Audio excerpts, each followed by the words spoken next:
Hello everyone, welcome to Game Junk Prototype episode 91, recording on Saturday, January 22nd, 2022.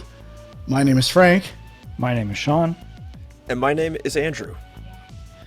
And we almost did an emergency episode this week. We've had Megaton announcements before. They paled in comparison to this week's announcement. Out of nowhere, Microsoft is acquiring Activision, and I guess it was for 60 billion, or was it 58.7? 68.7. 68.7. I guess I should get that straight before we start the show, but it was a big one, and it's a game changer. It's a video game changer, and I'm clearly blue haze all the way. Been getting a bit of gangrene. Will this shift the disease landscape of game jam? I've got my own hot takes coming, but let's get to you guys. What do you think? Anyone? Well, should we, just before we get into it too, should we mention, like, I know some people were expecting best of the year list this week. I don't remember making that promise ever, but if you were, you're going to have to hold on. I'm still playing Deathloop. I got 2 more games I have to try, possibly 3, maybe 4. So Frank needs to play every 2021 release before. No, there are a few that I need more time. Hey, Huck wants more time too. He's got potentially a PS5 coming, and probably not anytime soon, unfortunately. But I mean, you never know. Crazy things can happen. That's true. But it's coming soon. It's coming soon. Do you want a half-ass list, or do you want the real? Like, this is for prosperity, Sean. It's not to like get clickbait stuff. This is what are the best games of 2021. It's what it's about. Getting it right. Okay. I got to get it right. Some people put Control on their list, and now they're looking back, and they're like, what the fuck was I thinking? I was thinking bananas. You know, you didn't play enough stuff. You didn't get it. Didn't play the right games. So I don't want to make that mistake. So it's time to talk about the huge announcement. You guys go first. What do you think? Did you see this coming? Did anyone see this coming? You're right. I have the hugest announcement. Jankbrain out now. Came out last Thursday. I don't know, $4, $5. Nintendo Switch. It is a megaton, like we said. Get this game. It is the cheapest thing out there for the best quality. Screw Activision. I mean, this Jankbrain it might be $1 billion acquisition in a few years. That's the dream. That's the dream. So, Microsoft, I am open. I gotta ask. So, Kieran was playing Epic Dumpster Bear 2 again, and he's like, "This might be in my top 5 games." But you're damn right it is. But I was curious. So, Jankbrain is the prequel, but what about Epic Dumpster Bear 1? Is that coming to the Switch too, or no? That is the plan. It required the most love to get it into shape for Switch, and Epic Dumpster Bear 2, the bonus Switch levels were pretty much complete already, so there wasn't much work, and Jankbrain was the most recent one to be released on other platforms. It came out last year on PlayStation, so it was basically ready to go as well. So this one, Epic Dumpster Bear 1, needs the most kind of massaging to get into shape for the next release, and so that's sort of why that one's not out yet. It is the dream to have it come out, but no timetable on that one yet. I know the trilogy. People are asking for the trilogy. You need Where the trilogy. Is it? I mean, that's what it comes down to. Trust me, people are all over me about the trilogy. I got journalists knocking on my door. I got fans knocking on my door. They want to know, where is Epic Dumpster Bear 1? How can you leave me hanging, not knowing the origin of the Epic Dumpster Bear saga? And it's coming. That's all I can say. I thought Jankbrain, I didn't even know it was a prequel. It's a prequel to Epic Dumpster Bear? It's a prequel. Jankbrain started it all. He is the mastermind that kicked off the whole saga. I really need to play these games. They sound amazing. Well, are they officially 2021 releases? No. Well, Jankbrain came out in 2021, I think. Okay. So I guess you got to, and it's on the Blue Haze, right up your alley. Easy Platinum? I don't know about that, but that's how you get sales. Make it an Easy Platinum. Not that Mayo game or whatever. Okay, can we get to the news? No.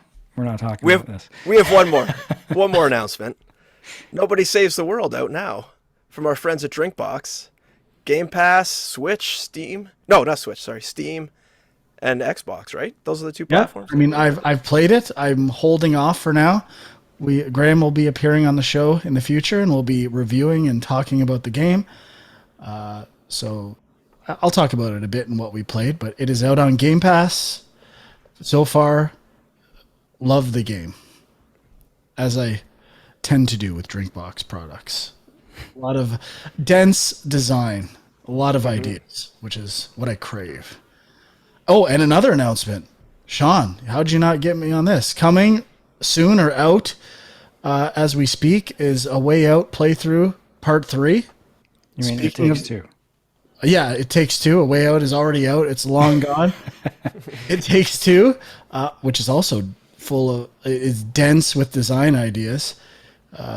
Almost done that game. That must be finished before we do our list. I'm sorry. I demand it. I mean, I agree with you on that. That's probably the one big one for me that I want to finish. So, and we're getting you guys didn't finish in part 3? There's more to go. Lots left, baby. It's a long. Yeah, it's longer than this I thought. game is full of ideas, art. It's possibly the most impressed I've been by a game since Horizon Zero Dawn. Like, just wow, with everything going on. Like, just always impressed every step of the way. Might have to give this one a go. You might. Okay, can we get to the huge, epic Microsoft news? We can, I suppose. Yeah, I mean, I did not see it coming. Although, which is amazing. There's always rumors with this stuff, like even Disney buying or making huge acquisitions. They always get leaked or talked about. This came out of nowhere. Well, I mean, it makes perfect sense in light of all the troubles that Activision has had over the past year. Yeah. And we haven't talked about that too much, but I mean, it's, you know, they were kind of at a point where people didn't want to work with them anymore. People were taking their name off of games. Like, you know, it was just kind of like a poison that you don't want to be associated with Activision anymore.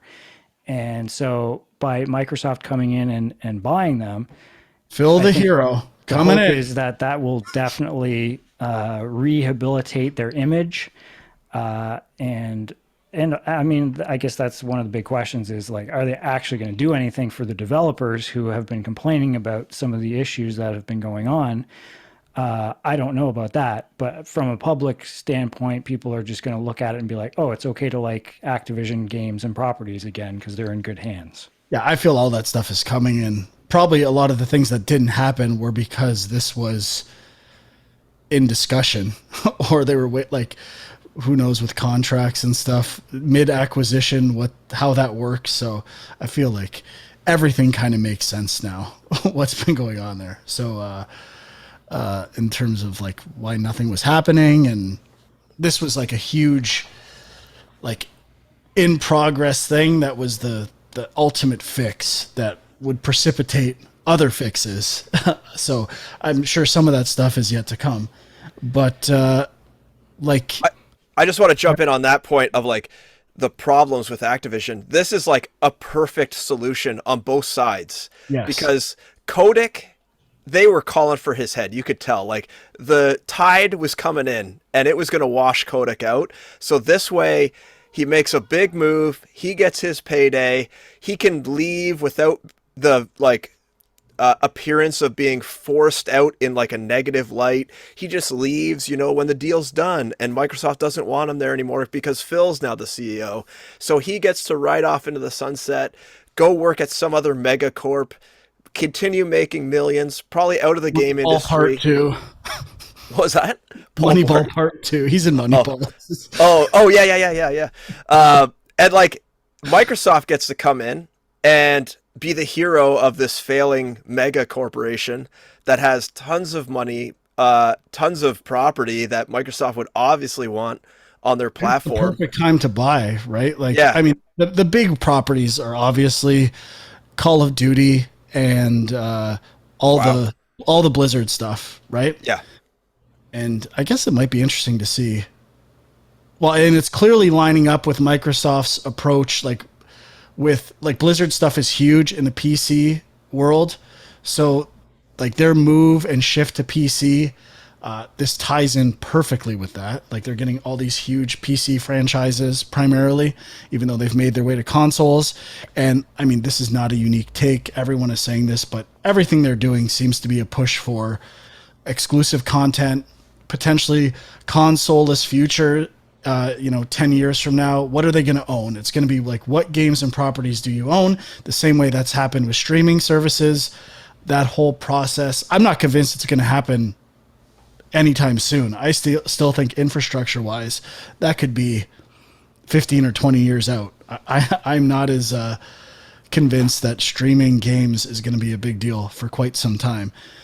But those are the big ones. Huck sent out a list right before we started. And in my head, I'm obviously thinking of Blizzard stuff and Call of Duty. But I looked at the list of Activision-owned properties, and I was thoroughly unimpressed. I guess the big one we haven't talked about is Candy Crush, which is like, I'm not talking about finances. Like, I'm sure a lot of these are financially impressive. Like, clearly $67 billion is a lot. There's a reason why it's valued that high. But like for games I play, I mean, I barely care. I know that's a personal thing, but I mean, Call of Duty I buy every year because I play with my friends, but even then, like, I don't really care that much about it. It's more like an obligation. But I mean, Overwatch is huge. That's one that I'm sure you don't care about, but that is big. I feel like it's waned a bit though, right? Like everyone's waiting on Overwatch 2. I don't know how much of the lack of popularity lately of Overwatch was Activision controversy versus people actually disliking the game. I guess it'll be interesting to see how some of this stuff rebounds, or if like player counts change. I don't know what those numbers are, but I assume they will. And obviously from Microsoft's perspective, they're getting an insane value. Like they're buying as low as possible. So, I mean, it just makes perfect sense. Well, they bought over their current valuation. So I think I read that like this works out to be like 90 something dollars per share of Activision, and the stock price is currently 60 something. Yeah. Now it may have gone up since this deal has gone through. So I mean, in technical financial terms, I believe they are paying like a premium for the company. Even then, I still think they're buying low. Maybe. I mean, in comparison, it's a humongous deal. Like I think Disney one was 8 billion, something like that, and then we were saying that Microsoft bought Bethesda for 7.5 billion. Take-Two, which maybe we'll talk about, bought Zynga just recently as well for 12.7 billion, and then a few months ago, or maybe longer, Tencent bought a majority stake of Supercell, which does like Clash of Clans, Clash Royale, for 8.57 billion. So this is like, 6x that, all those deals, 6, 7. Yeah, and I think a quarter of that I don't remember the exact number, would be for Candy Crush. Isn't that like... I don't know. It's hard to say how much that game's making now. Something like that? I mean, that's an interesting one to talk about, especially comparing to Take-Two buying Zynga. Like, I don't know, do those things make money still? They make a lot of money. It might be one of the biggest money makers in the world, to be honest. Don't quote me, but I think so. But well, look at Tencent buying Supercell. Like, I'm like, who is Supercell? I look it up. Okay, Clash of Clans and Clash Royale. Oh, yeah. And I remember those ads are everywhere, which means they're making enough money to throw those ads out everywhere and still make a shit ton. And they bought them for almost $9 billion. Or not even. They didn't bought them. They bought a majority stake. So that could be like 51%. So, I mean... Stuff like, I could see there being a Candy Crush movie, I think they did a Clash of Clans movie, like all this stuff. Everything is just turning into some franchise.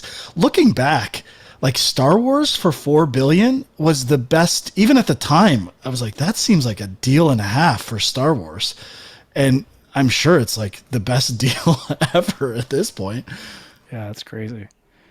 But yeah, I mean, like, I would think Star Wars is more valuable than this whole list. Yeah. But I mean, you got to remember too, it was at a time when they weren't doing that much. Like there was nothing currently going on. So they bought it with the intention of restarting it. So it was more like they created the current value of it. Yeah, I don't think so. I think anyone could have bought it and done the same thing as long as you had the money to make movies. I don't know, maybe. But I mean, obviously in hindsight, that is a crazy deal. So I guess the one thing, so go ahead, Sean, sorry.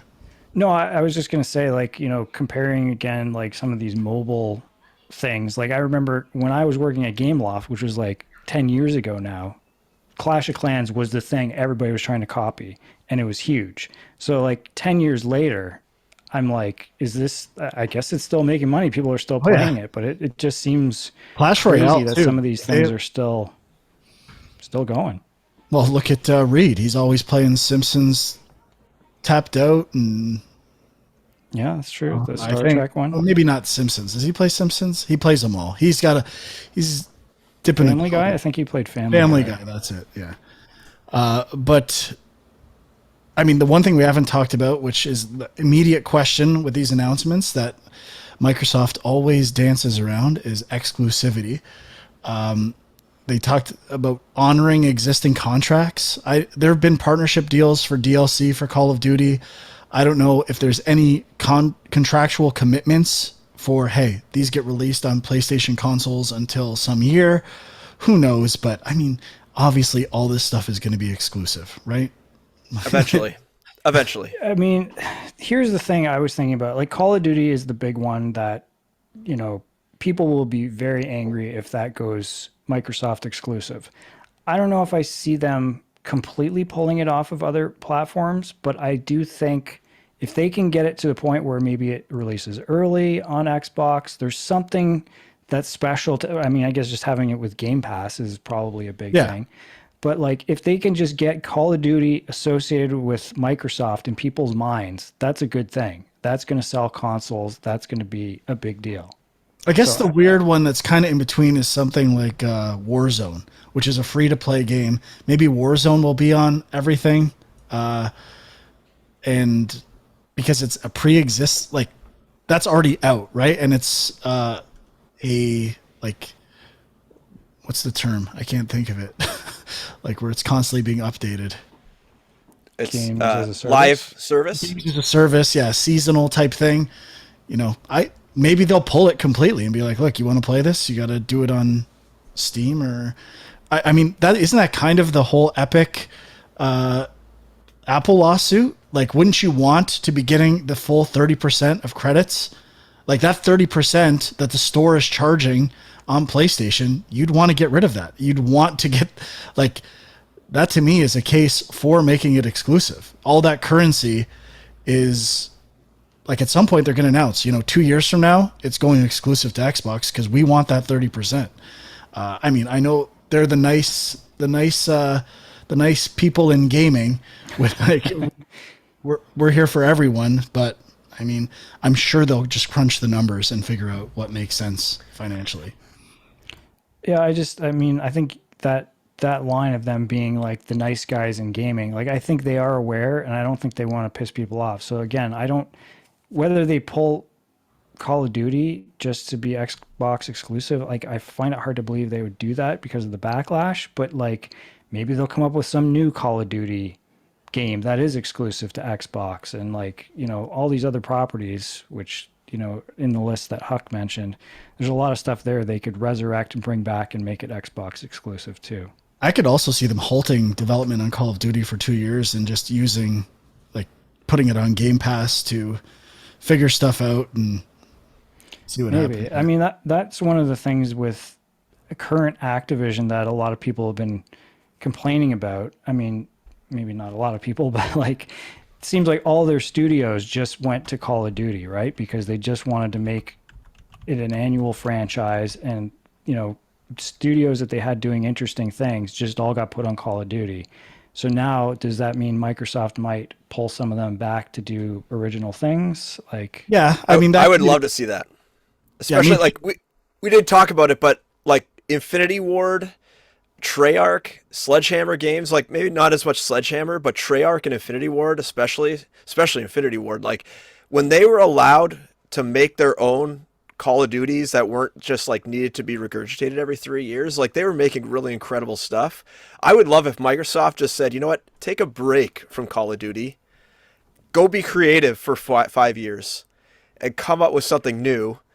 And obviously, the Call of Duty machine needs to still spin somehow. But if you could take these teams that have been probably getting pretty burnt out on Call of Duty and have them do something a little different. I mean, I know they're trying to do, the Cold War stuff, the Vietnam stuff, the future stuff. They are trying to like spice up Call of Duty in some way, but I imagine that's not an Infinity Ward thing, right? Like that's like an Activision thing where they're like, yes, it's like this Hydra approach with different eras. And I actually think that's a good thing with Call of Duty. Even though they release something every year, it's kind of different. And there's like this kind of 3-year cycle in terms of theme. No, from a high level, it works. But from a studio standpoint, like Sledgehammer makes Black Ops, then the next year they make Black Ops. They are always making Black Ops, right? Well, like, so every 3 years, they are just turning out a new Black Ops game. True. So they are getting burnt out on an individual level, individual studio level. Like, I don't think Call of Duty, the brand, is getting burnt out because of the 3-year rotation they have going. I think just on an individual studio level, it'd be nice if they maybe got a break. Maybe they could, put out some really cool stuff. And then, but who knows what they're doing internally? Like they might rotate people off projects and I feel like that happens a lot. Like they have a lot of subsidiary companies that are constantly getting moved from project to project, and a lot of the companies ended up doing like all the remasters. Like I think Beanox and Toys for Bob, it's like, okay, you're doing Crash Bandicoot now you're doing Tony Hawk, like reactivating old IPs.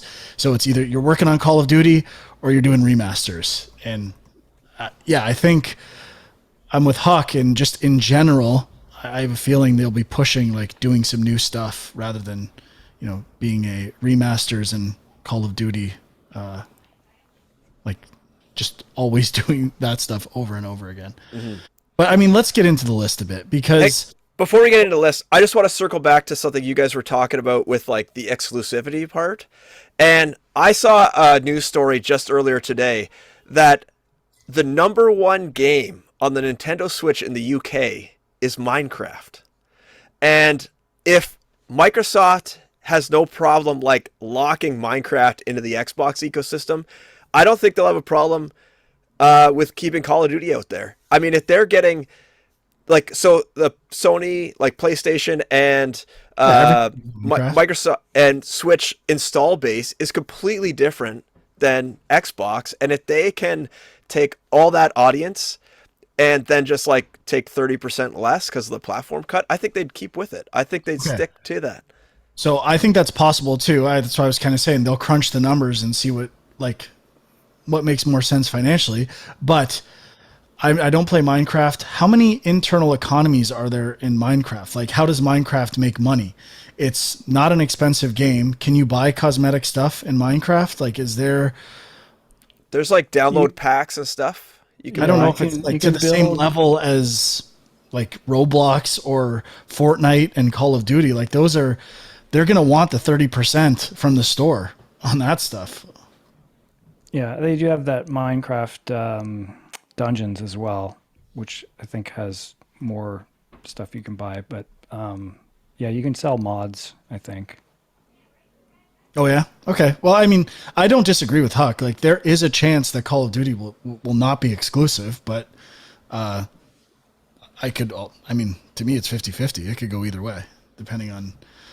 I mean, this is going to shift install bases too, right? Like, they might sell more consoles as a result and be like, look, we've grown, we're confident, or we want to pull people to buy. It could happen at the next console, right? Like, okay, next time we launch a console, it's going to be exclusive. So when people are deciding what's the next console you buy, that's a deciding factor, because that will be a deciding factor for a lot of people. And I'm not even convinced that they want to really try to convince people to switch consoles. It seems to me like Phil is taking them more in like, I just want to be a mega publisher, almost like a mega owner of IP, so that Game Pass can be the thing that everyone wants. And I bet that the end goal has nothing to do with like the next Xbox. I bet it has to do with getting Game Pass on everything. Everywhere you can play games, Xbox is there. I bet that is the end goal. Yeah, I think that's the 15-year goal or 10-year goal for sure. Yeah. And it's just going to, like, IP is the valuable thing. Consoles will be commoditized or whatever.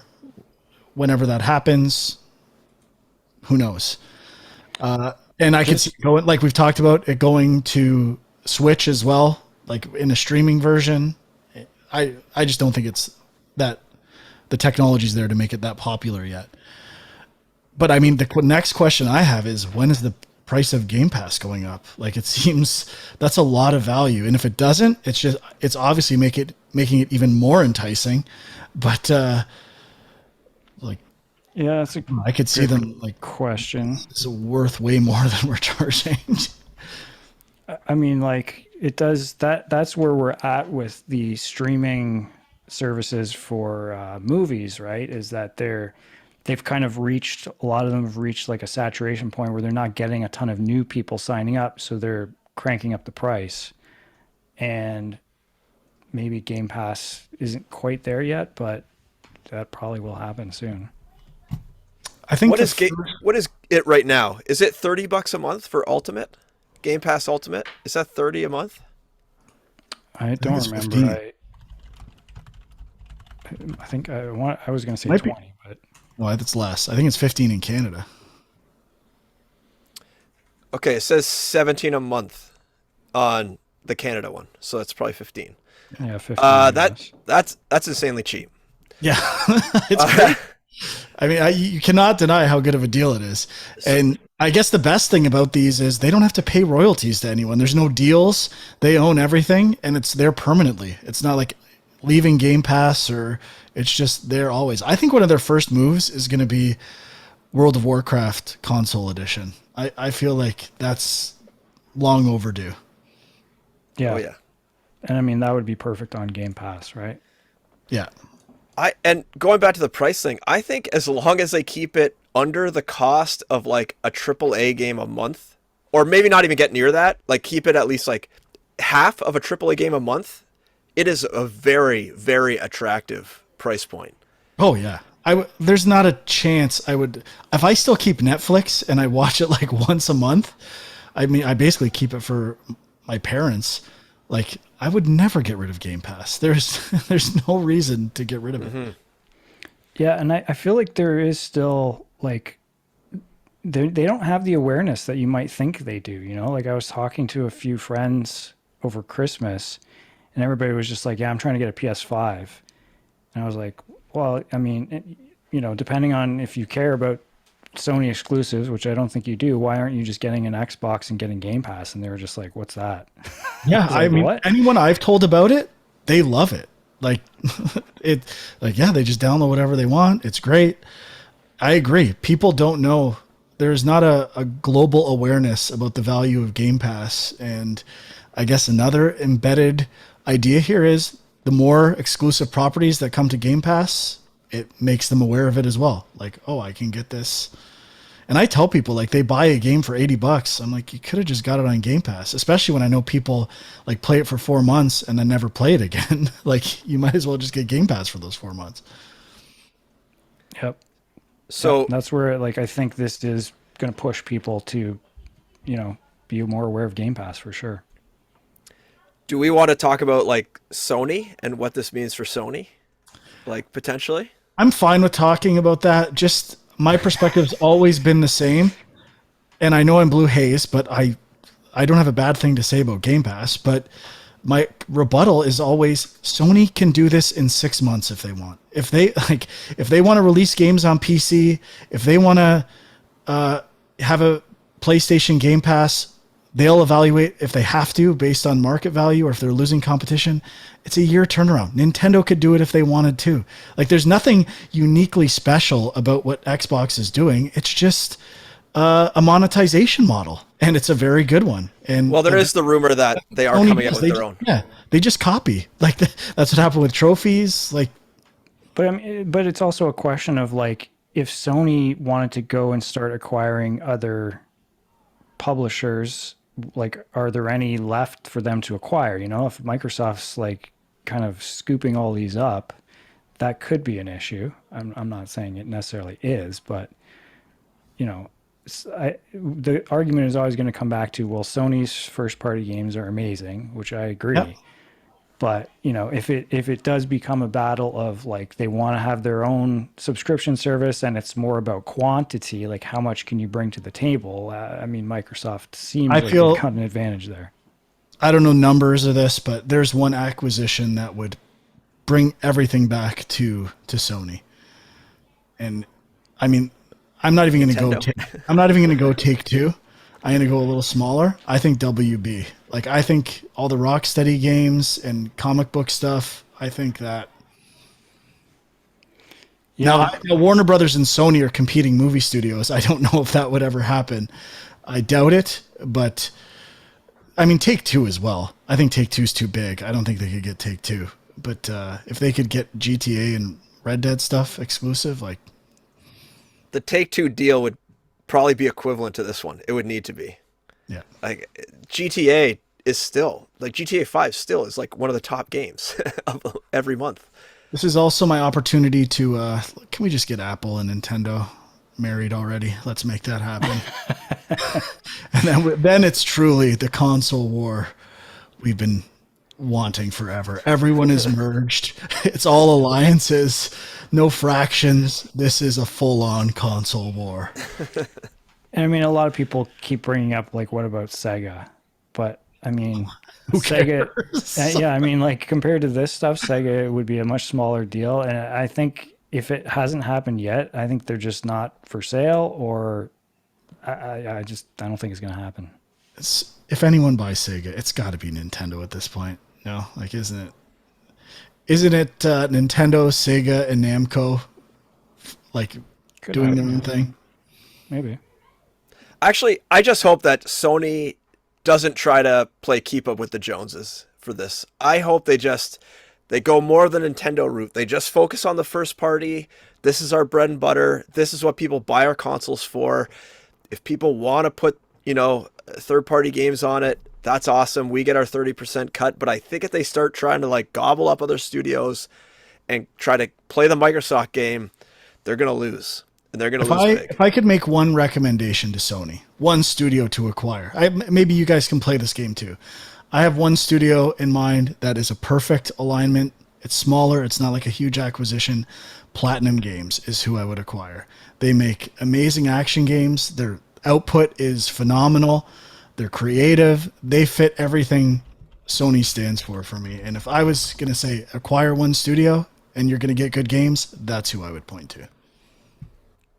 I mean, I mean, this is obvious and it's probably been rumored, but Konami, man, like, if that's even a possibility, that would be. Well, for buying those IPs, yeah, I guess. That's a good one. Yeah, Sony, Platinum, and Konami, you're golden. Gangrene, bye-bye. Blue Haze all the way. You're done. It's over. Do you want to do the list of the IP thing you're talking about? I mean, I don't have a list. I just figured we could talk about. Oh, I meant the ones you want to see brought back. Yeah, exactly. I just want to stress how unimpressive this list of IPs is. Well, maybe we should read it off. Like, I mean, people may not realize. Let's do it. Hey, let's go down. Let's go down this list of amazing IPs. Maybe I'll do it quickly. See how many we actually know. Blood Drive, Blackthorn, which is Blizzard, Blur, Cabela's series. That might be under. Blur is a racing. It was by I think Bizarre, like all those Bizarre creation games. Okay, it's what Project Gotham Racing evolved into. It hasn't done anything. Cabela's, Caesar, Call of Duty, Candy Crush, Commander Keen, Crash Bandicoot, Diablo, DJ Hero, Empire Earth, Gabriel Knight, Geometry Wars, Guitar Hero and Band Hero, Gun, Hearthstone, Heroes of the Storm, Hexen, Interstate 76, King's Quest, Laura Bow Mysteries, Little Computer People, The Lost Vikings, Mixed Messages, MTX Moto Tracks, Overwatch, Phantasmagoria, Pitfall, Police Quest, Prototype, Rock and Roll Racing, Quest for Glory, River Raid, Singularity, Skylanders, Soldier of Fortune, Space Quest, Spyro the Dragon, StarCraft, Street Hoops, Tenchu, first 3 games only, Time Shift, Tony Hawk's Pro Skater, True Crime, Wizards and Warriors, World of Warcraft, Reckless, Zenji, and Zork. And bring back Zork, baby. Bring it I mean, back. The things that stand out to me is the ones like the fan. Remember when people lost their shit when Shenmue 3 got announced? They have a lot of like low-key cherished industry properties here. If they said we're bringing back Lost Vikings or New Black Throne, like those are it's all Blizzard stuff. Blackthorn. It's all like Rock and Roll Racing even.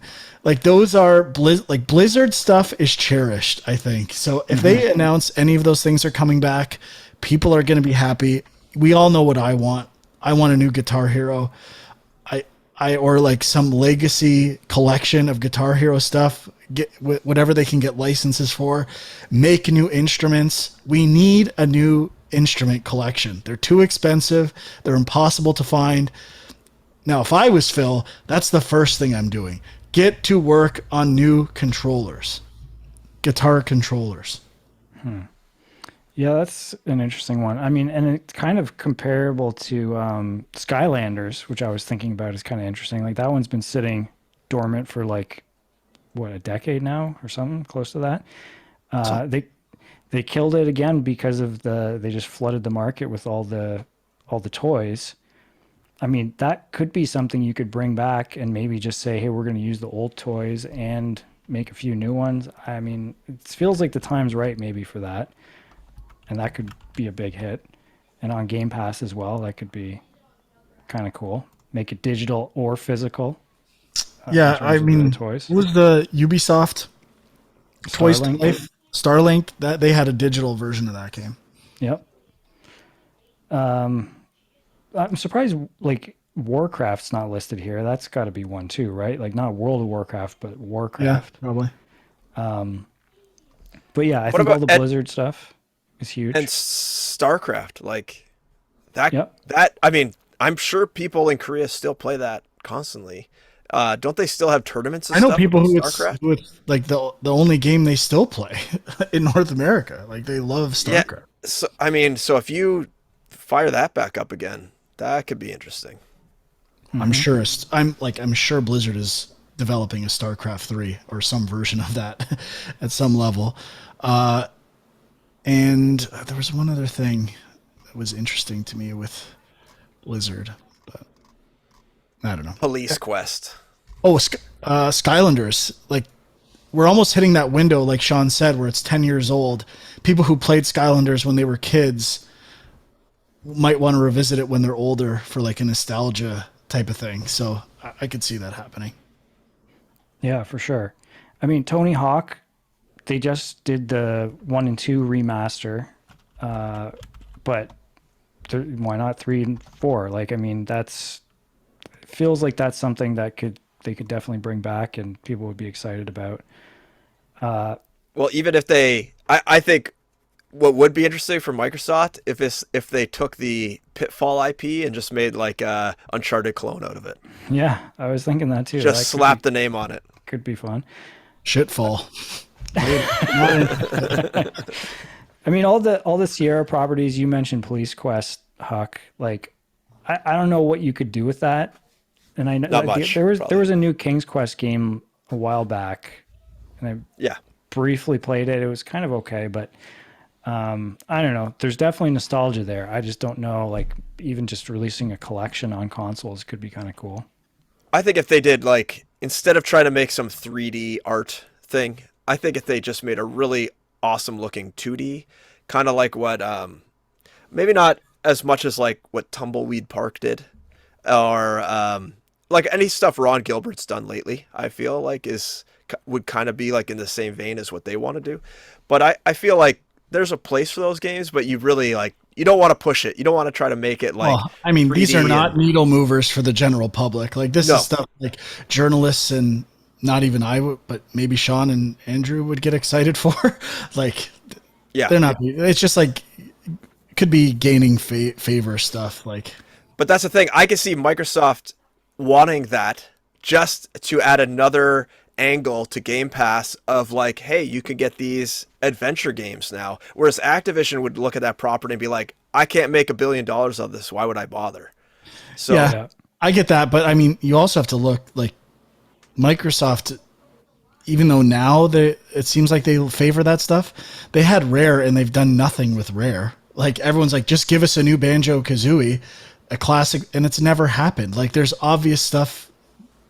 The stuff we're saying would be obvious stuff for other companies they've acquired, and it never happens. To me, Double Fine has been very uninteresting since being acquired by Microsoft. So to me, there's no like, can you guys think of examples? I can't of like, wow, when Microsoft acquires a company, they make their best games. I feel like once they get acquired by Microsoft, they make their worst games.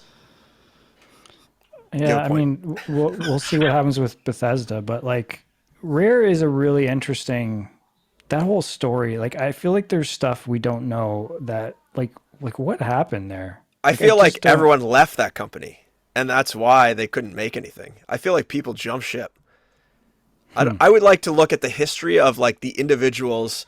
Like you could probably go to the credits of all those amazing Rare titles, find the names, search where they are now, and I guarantee they're not at Rare. We know what the problem, like, I know everyone talks about how amazing they are, but the credit goes to Nintendo. All those games were published by Nintendo. Nintendo's influence is what really put those games over the top, would be my guess. And, I mean, I don't want to go too deep, but we've like, I haven't, you guys have more than I have, like seen Microsoft develop games or been part of them, published by Microsoft. It didn't go that well. I'm not saying it's Microsoft's fault either, but I don't know. There's something about Nintendo and their probably lack of desire to rush stuff and make sure it's good and fun, like fundamentally amazing design wise before they ship it. So to me, that's all a byproduct of the Nintendo partnership. Yeah, it's a fair point. I mean, I guess Rare did do Sea of Thieves, which is a big game a lot of people like. Big game that sucks. Just not really for me personally. Not for anyone. Like, why do you say that? A lot of people play it. They play it, but I think and everyone who plays it is like, this game kind of sucks. Maybe it's fun or weird and it's free to play, but nobody likes it. Sorry. Okay. It's not a good game. I don't believe that, but I think those numbers, I don't believe the numbers on Sea of Thieves. I don't think people like it. What about Viva Pinata, Frank? Viva Pinata. Okay, you got me. All right. One of the best games ever made. Bring that back. That'd be an obvious one to bring back. Especially Blast Corps. I would love Viva Pinata on PC with like keyboard and mouse controls. It would make it even more amazing. Okay, I'm really running out of steam with this Activision thing. I'm good to move on. Oh, Sean, you're muted. Oh, sorry. Yeah, not too much else to say. I guess, I think the big question really is the exclusivity thing. And they've been saying, we're honoring our partnerships and contracts and all that stuff. It's more like, are they going to announce something brand new instead? I predict it is a question of time before all of these things become exclusive. Okay. There's really no reason to buy it. I mean, I agree with Huck. Maybe selectively one or two things like Minecraft would not be exclusive. Otherwise, there's no reason not to. Isn't that what this is about? This is about the future of content. It's about making things exclusive. It's about gamers. It's all about the gamers, Frank. It's our global community. Yes. Yeah. It's about exclusivity. Let's get real. Okay, well, anyway, huge announcement. I think it's interesting. I love when shit like this happens. Really spices things up. So, I mean, I buy all the consoles anyway. I don't give a shit. Bring it on. I have Game Pass. It's more value for my Game Pass. And I guess, did we have anything else to say about the Take-Two Zynga thing? It seemed like a bigger deal before the Activision deal. So, oh, I did have one thing to add. When I said shitfall, I should have said Uncharted.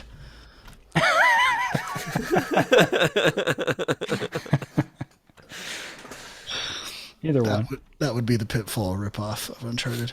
I guess for the Take-Two thing, the only thing is that the mobile and like free-to-play expertise of Zynga, I could see them harnessing that into some sort of GTA spin-off that really just steals everyone's money and basically makes Take-Two worth even more than they already are. That's the only thing I could see. Yeah, they would harness it. Like, do they have so something like Call of Duty Warzone? Like that's on mobile, right? Or there is a mobile Call of Duty now. I'm pretty sure, right? Yeah, it's not Warzone though. So, like, could they do a mobile GTA Online type thing? Well, I was actually going to say the same thing. When will phones catch up technology-wise that they can run GTA 5 or GTA 5 online? They're probably just waiting for that. Yeah. The way that Fortnite huge. Was on tablets and phones. I don't know how much money they make off that, to be honest, but I'm sure it's substantial. I think a lot, because I think a lot of people don't have consoles and maybe don't have a PC that can play those games currently. But I think there's like a lot of my buddies, they've kind of like phased out of games and now all they do is play like little things on their phone. So, I have guys who play the Call of Duty games on their phone and Fortnite on their phone and all that stuff. And so they play the other Call of Duties on their phone, like Warzone and stuff like that, or? Yeah, or whatever the current mobile version of Call of Duty is. They play that Clash Royale crap. They play all the mobile crap that people. I have a lot of friends that do the same. So I mean, and they pay money into it. They don't just play the free to play. They need For the record. Upgrades. One of the best decisions of the past 4 years of my life was dropping Clash of Clans and what was the other? Toon Blast off my phone. Just deleting it and never looking at it again. Feel so much better about my life without those things on my phone. So if you find you're attached to those things, playing them when you're taking a shit, and then they start occupying half of your day, just delete them. Definitely. Yep. Okay, let's get into what we played. Anyone want to go first? I don't have much. I don't have too much either. I could go first. So I started up Death's Door since it came to Game Pass, and I am very impressed. The animation, so fluid. Combat, so fluid. Silky smooth. Silky smooth. Silky smooth. I think I'm about 20% in according to the percentage gauge. I don't know if that's story progression or what, but I really like how when you die, you lose your progression in that you have to go back to the last door you kind of came through, but you don't really lose any of your progression through the world, through the environment, which I appreciate a lot. So even though sometimes you have to traverse back quite a bit, especially when you forget to unlock a door that would bring you right to where you need to be, and instead you're running all the way from a further away door.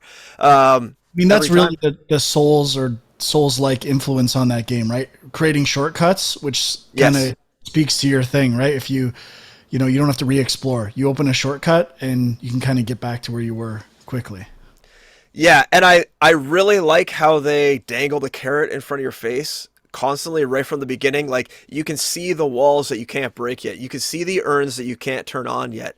You can see the stuff hiding behind those things, and it entices you. Okay, I got to try to make a mental image of this and remember to come back. So I think when you played this, Frank and Sean, before, you had mentioned the lack of a map. Oh, yeah. And vote to again. That is a definite issue, because I can see if I put this game down for more than like a day, I would probably be completely lost and have no idea. Especially because within each of the biomes or whatever you want to call them, like it's pretty repetitive visually. It's tough to sort it out. I don't even need like a one-to-one map. Just like a general indicator of where things are would help it tremendously. Yeah, and so the first kind of like, I guess, main area I went into was the witch's area, the witch's house or whatever. And there's like just a lot going on in there. And then there's a lot once you go into the next area and then in the next area. Like it just kind of like keeps going. And you kind of lose track. It's really an old school Zelda game, and old school Zelda games had maps and they helped a lot. Yeah, I guess that's true. But yeah, I don't want to go in too much detail, but that's pretty much it. I'm finding I'm hoarding the like health seeds though. I don't know if that's kind of worth it. It seems like the one you're supposed to put in those pots. Yes. Oh, just put them in the pots, baby. Yeah, you're gonna have tons soon. So yeah, so I'm like over 10, or I have 10 right now, and it seems like I should use them, but right now I'm not using them because the like time from death to going back isn't really that detrimental to me. So I haven't been using them, but I'll start using them. If you guys say there's lots, I'll start using them. Put the seeds in the pots. Yeah, and they do grow I did back, the same right? thing at first. No. I think they grow back. Once it's you one and done? Use it, yeah. No, that's why they do. Every time you get to that point. Yeah, the plants. Not the seeds, but when you put them in a pot and you use it, that will come back and you can use it again eventually. When you die, yeah. Yeah. Oh, okay, every time you die and come back to that point, you'll be able to restore your health there. Oh, okay. Oh, cool. Okay. I'll definitely use them more often then. Yeah. I did the same thing at first too. And that's one of those things you never know. Like you just feel like, oh, I need to really choose this for like a hard section or something, but there's lots. So. Mm-hmm. Yeah, and I really like there's one mechanic for the secrets, or at least for some of the secrets that I really like, where basically the camera perspective is fixed for most of the game, but then for the secret areas, it'll rotate around, which I really appreciate because it kind of hides it because of the perspective. And then when you figure it out, you kind of are rewarded by getting to see around the corners of things. And I really like that style of, that's like really something cool that a 3D isometric game can bring that, a 2D isometric game could never do. That's really something cool. Just a tip, the only mechanic I didn't love that I felt they could have explained better is there's these potholes that you can smash through that are like underground passages, and it took me forever to figure out what to do there. So okay, I haven't got to that part yet. Probably have, and they don't even register as like, oh, I can do something here. But I could tell like, oh, this is something, and I think I even looked it up online. Like I have no idea what to do on these things. I kept thinking it was going to be something I would unlock, but it was already there. Yeah, it's like you got to do the down attack or whatever to smash it. Yeah. Doesn't really teach you. I guess I'll say I tried a game for my list, Skull the Hero Slayer, a roguelite. I bought it. It was on PlayStation. It finally came out there. I got to say, I tried it quickly. Compared to other roguelikes that I've really enjoyed, I felt the combat was a little slow, repetitive. I didn't get into it. I know with roguelites, sometimes you have to get into them, but I could kind of tell from my brief playtime that it's not on my list of top 10, but I might get back to it eventually. Because a lot of people love it. It got great reviews, but the first areas I went into, I'm just like pressing square over and over and over again. And I don't see how those areas are going to change. Like you're always going to have to go through that beginning area. I'm like, I'm just mashing square for like 10 minutes. This is not fun. Who thought this was fun? You got it, bud. Okay. So weird thing out of nowhere, I just kind of decided to go back and start playing Cyber Shadow. And then I noticed it's leaving Game Pass this month. So now I'm like, I really want to try and finish it, but I don't know if it's going to happen. It is hard, but like I remember it being harder. Going back to it, I was like, oh, this is actually kind of manageable. Like especially because all the checkpoints, you can spend some in-game currency or whatever it's called to get a little power up. So every time you come back to that checkpoint, now you have like an extra weapon or something. So that does help. although the checkpoint I'm stuck on now doesn't have that option. So I don't know if that becomes less frequent throughout the game. But I'm about halfway through, and it's like once you start getting some of the extra powers and stuff, it's pretty fun. It's like really solid. So if you haven't checked it out, definitely give it a look. I mean, it's like an old school kind of Ninja Gaiden with the sci-fi twist kind of game, and it's very good. But the other thing I wanted to mention, this game just got added to Game Pass like a couple weeks ago, maybe. It's called Olija or Olija. I don't know exactly how you pronounce it, but it's Olija. And yeah, I saw that. It is, so it's kind of, again, like, I guess it's like it's a 2D side-scrolling action platformer, but the art is really interesting. Like, it's pixel art, but it's not even like NES 8-bit style. Like, it's very chunky. Like, I guess kind of reminds me of like some Commodore 64 stuff. I'm seeing like early flashback vibes. Like, yeah, a little bit of that. Like, or Prince of Persia, like early Prince of Persia. Colors, yeah. But like, I guess the character textures are like very simple sections of color. Like, they're not highly detailed. Right. But what's cool is the animations are very fluid and exaggerated. Like, you know, you would think it would be going for something maybe a little more realistic, but it's like when he does like a dive roll or something, it's very like stretchy, and I don't know how to describe it, but yeah, this looks cool. And it's just like I guess it's kind of like a pirate story with like some supernatural stuff, but it's very vague and abstract, and it's got a really cool atmosphere, and it's very cinematic for this style of like 2D game. So I was pretty impressed, and I'm going to try to keep playing it because it's I don't know, it definitely was doing some stuff I haven't really seen before. So it's pretty cool. I would recommend checking that out. Is that a 2021 game, or is it? I believe it is 2021, yes.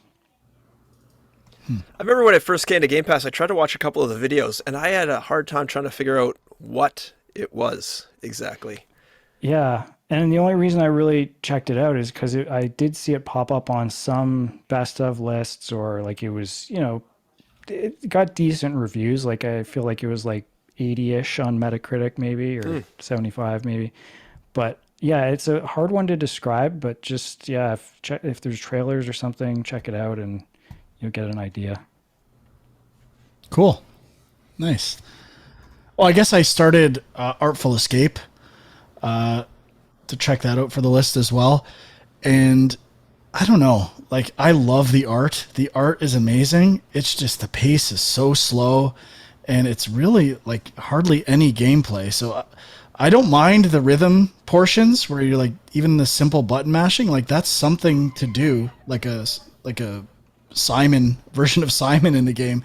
Yeah. But it needs more. I don't know if it improves, but I'm like an hour and a half in, and I'm like, I haven't done anything in this game. Doesn't really improve. Really. Yeah, that's it. X to play a guitar chord, like it's more just like a music video. You kind of have to hold the buttons down to get through. Yeah, I mean, I get it. I thought the writing was kind of funny, and I was still enjoying just going through the story, but I do agree could use a little more gameplay. Yep. Not on the list. No chance. Moving on. Okay. Is that it for everyone? I just played a little Nobody Saves the World, but I'll talk about that when we talk with Graham. Yeah, I played a bit of it as well. Made it past where I was in the demo. I guess one thing I'm finding, I don't know if you guys are having this question in your head, but like I'm like torn between wanting to find like a form that I really like and like keep trying to level that one up versus trying them all out and like keep unlocking more. I feel like I'm all about leveling those forms. I love the mini quest stuff, like the incentives to level each form and stuff. That's what I'm looking for. I love it. You can't really just stick on one form. Like you get to a point where you max out all of the upgrade paths for that form until you get more levels. and then it kind of forces you to play other types. Yeah, I guess that's true. And like you do need some of the abilities for the other forms eventually and stuff. So